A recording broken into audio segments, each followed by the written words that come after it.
जोपर्यंत रद्द केला जाणार नाही तोपर्यंत हद्दवाढ होणार नाही। हे टेक्निकल बाबी आहेत, त्यामुळं राज्य सरकारला आपला एक ठराव द्यावा ही कळकळीची विनंती। धन्यवाद।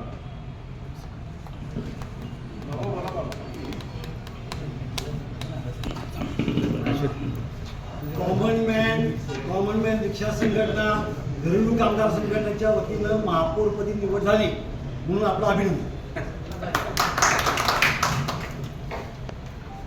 काय वेळ आहे बघा। आवाज झाले हद्दवाढीबाबत काय दिलेलं आहे, पालकमंत्र्यांसोबत बैठकीची मागणी करण्यात आली आहे। अतिशय क्लिष्ट आणि गांभीर्याने घेण्यासारखा विषय म्हणजे कोल्हापूर शहराची हद्दवाढ आणि या संदर्भातच आज कृती समितीतर्फे निवेदन देण्यात आलं की हद्दवाढ व्हावी। माझी स्वतःची अशी धारणा आहे की जर कोल्हापूर शहराची हद्दवाढ झाली तर आपल्याला आपली महानगरपालिका चांगल्या वर्गामध्ये रूपांतरित होईल आणि मग जो विकास आपण म्हणतो त्याच्यासाठीचा लागणारा फंड जो आहे, निधी जो आहे तो आपल्याला चांगल्या पद्धतीनं मिळेल असं मला वाटतं।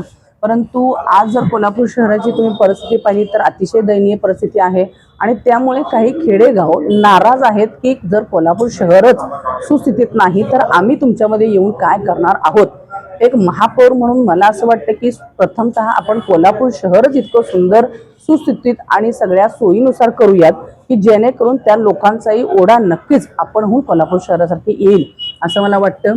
या अनुषंगाने चांगल्या पद्धतीनं गांभीर्याने मी स्वतः विचार करणार आहे।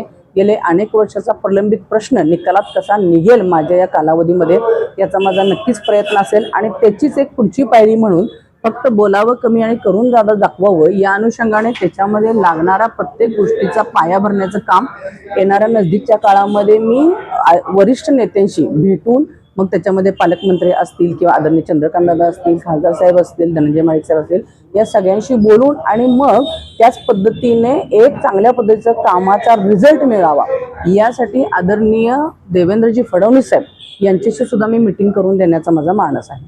तुम्ही मागचे काही दिवस हद्दवाढी संदर्भात कोल्हापूर शहराच्या बाहेरच्या खेडेगावातल्या नागरिकांची बातचीत करतात, काय नेमके त्यांचे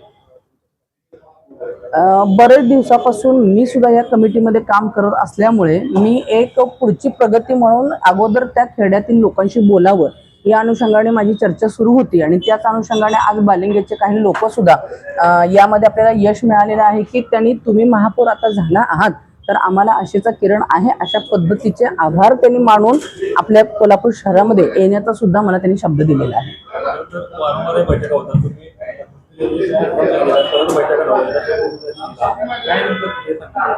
तुम्ही जर पाहिलं असेल तर मी आता सभेत सुद्धा हेच म्हणत होतो की आपण खूप वेळा ह्याच्यावरती चर्चा केलेली आहे, त्यामुळे आता रिझल्टवर जायला पाहिजे, नेमकं काय करायला पाहिजे त्याच्या अनुषंगाने मी डेली एक दोन त्या कमिटीचे जे लोक आहेत they have know all ideas about that कृती हद्दवाढ आणि त्याच्यासाठी आपण त्या पद्धतीनं वाटचाल सुरू करणार आहोत।